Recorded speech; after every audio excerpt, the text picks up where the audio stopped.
Hello everybody, welcome back.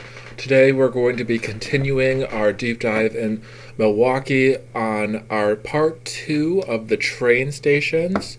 The first one we looked back on was in the previous video, the Lake Depot building, and now we're taking an interest in the second train station building, a massive train station building, even more beautiful and glorious, yet somehow this little tiny city of Milwaukee, with just a couple thousand people, needed 2 massive train stations and all the space inside of it. So lots of questions. We'll go through some photos here, but I don't know, you guys. Something is definitely fishy about all of this.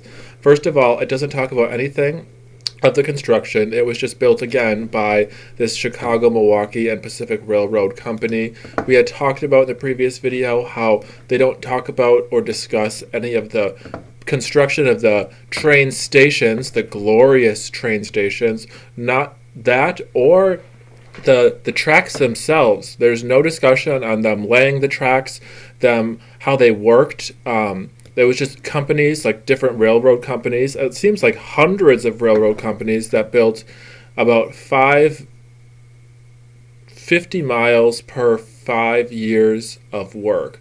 Again, I think they were just digging these tracks out, as evidenced in the last video. It's clear mud flutter here. But there's, again, no discussion about the weather either, because this is the Midwest. We're talking Milwaukee, and you can't exactly build train tracks in the snow. So they would have to work around the elements, which is a significant portion of the year, and somehow are able to complete these massive buildings as well. I don't get it. This building was, of course, razed and destroyed. There's a fire. The station was damaged by a fire a week after closing and razed the following year. So it closed, I guess, in 1965, and there was a fire, and then they just destroyed it. It's a beautiful building. We'll see this photo a lot, but I mean, look at this sucker. I can't believe it. Everyone's like, Milwaukee, how basic. I don't know about you, but the people that must have lived here in the 1850s must have had quite an interesting life. First of all, how techy. You'll see a spire here. There'll be huge spires on top of each of these. My thinking is that all of these red brick, all of these super condensed bricks acted as superconductors for some sort of electromagnetic free energy that we just don't understand quite yet, or somehow forgot. Here's a little population for this time period. So they talk about that there's some Europeans here in the 1840s, not really. And then within 10 years, the population grew by 20,000 each decade, even greater. So a huge population increase, but at the same time, it doesn't really make sense that they were building these types of buildings. So again, super techy. The whole construction is just like out of a fairy tale almost. I mean, there you see on the Milwaukee skyline a lot of these really large chimneys. And I don't know if they were actually chimneys, because it seems that though there were a lot of breweries in Milwaukee and other types of mills and manufacturing plants, I don't really think that whoever built the brick chimneys, I don't know if they were actually used for smoke. Here's a more, what is this, the 30s? Again, soot-covered building. I don't understand how you can say that this building, I mean, the flooring, it looks all, something does not make sense here. I mean, what a beautiful, like, I had broke down in tears when I first discovered this. I thought this was a fake photo, that there's no way Milwaukee was able to build something like this, but I guess they were able to. I'm gonna do sort of a collectivist video on all of these different buildings and put them into one to show, if you were walking down the city streets in the 1800s in Milwaukee, what your life would have been like.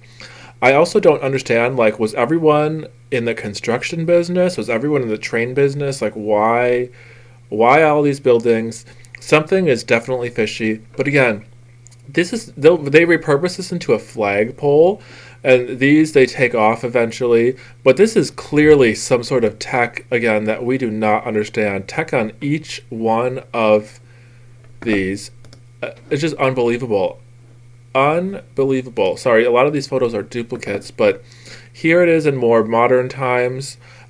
Just the building itself.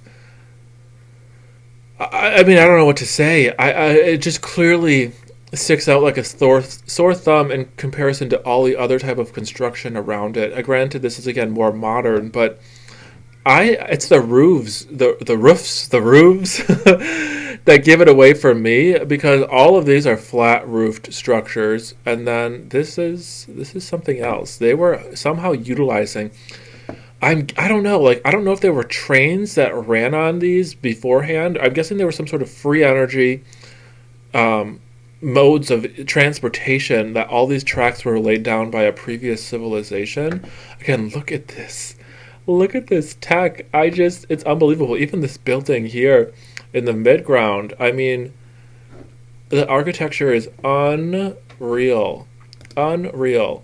I'm like blown away that this existed in Milwaukee. And what's crazy is that they tore this down. Again, there's a fire supposedly after it closed, and then they just destroyed the whole thing, and now it's literally a parking lot. Like, you go on Google Maps where this used to be, literally a parking lot now. I mean, I just don't know. Like, is this photo going to open? Again, a more modern, like, whoever built this is not the same people as this type of construction. That's why I say I think we're 2 resets behind, because it just doesn't make sense. And this, like, these are these chimneys that I'm talking about. The skyline is littered with these all over Milwaukee, and I just don't know if they were always for burning wood. I think they might have been used for a different purpose. Again, I'm not discounting soot from, like, trains, but how weathered does this thing look? Again, it looks like something out of, like, Edwardian England. There's, like, another photo. Here's, like, an up close one. I don't know, you guys. Something is very fishy. Also, the massiveness of the whole thing, for it just being for a train station. Like, what were you using all this space for? Like, even in modern times, like, if one person was to buy this building, like, would you rent out different wings of the building, or would you take up all of that space? Like, why did you get it so big? That's what she said. I mean, I'm all for the grand, like, expansivist architecture, but just something doesn't seem right, because Milwaukee people, especially, I don't know, they just a bit more frugal, and not like in a Jewish sense, but just because they're very hardworking agrarian people, and to build something like this, I don't know. Something is not right. So you can see this area again. This type of construction sticks out like a sore motherfucking thumb. Everything around it. Again, this is now a parking lot. There's like a really old map that I've been using. This is I think in 1872. So again, the Everett building, this was only built, well, it doesn't even say when it was built. They give no date whatsoever. It was just opened in 1886. So that's the first clue right there that something is not right. But the first train station that we looked at is not showing up here in 1872, nor are any of the tracks. I mean, there's train tracks over here, but this is where the Everett station would allegedly be, is right here. And this looks like just like a normal neighborhood. And then I guess 15 years later, this is all completely different. I mean, all these little homes, something does not add up here. Something does not feel right about this. Let's see. Does it talk about... No, it doesn't. Look at this. Creation date. Unknown. They have the creator's name, but what? Like, they literally have no idea when this was built. How can you not... like, especially because it was just like a German and Jesuit. I mean, I'm just trying to think of like the original quote unquote immigrants during this time period. Like, I can't imagine them not like writing down the date that this was constructed, you know? Like, this is clearly a massive lie. And I was trying to find like bird's eye view other photos of this area to see like if I could find anything. And oh, look at how techy that looks. Yeah, I couldn't really find anything.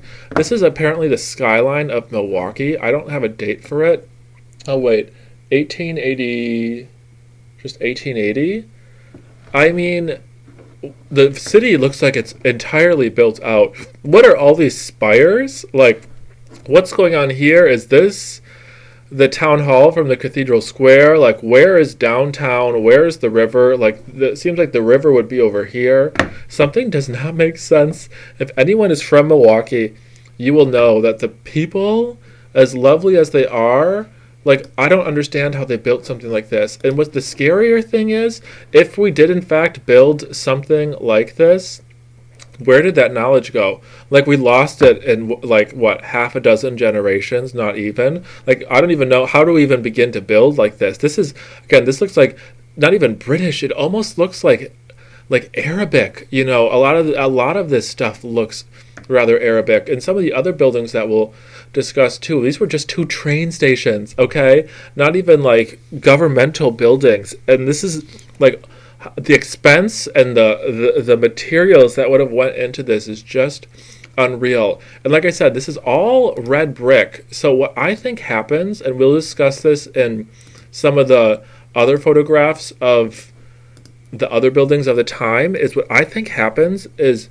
we put like cream city brick along like a quarter of the bottom. We saw that in this picture. In later dates, this is all like re-leveled, and they put like this layer of not this type of brick, but something else around it. And I don't know if that's for electric purposes, because again, all of these red bricks are conducting some sort of electricity. And look at how techy this is. It's all so techy. I don't know. Let me know what you guys think. I think this is a massive cover-up. I mean, it says opened in 86, but they have no idea when it was built. They say someone built it, but total lies. Lie after lie after lie. Anyways, I'll talk to you guys soon and be back with another deep dive momentarily. Bye-bye. It's a Mr. Theron production.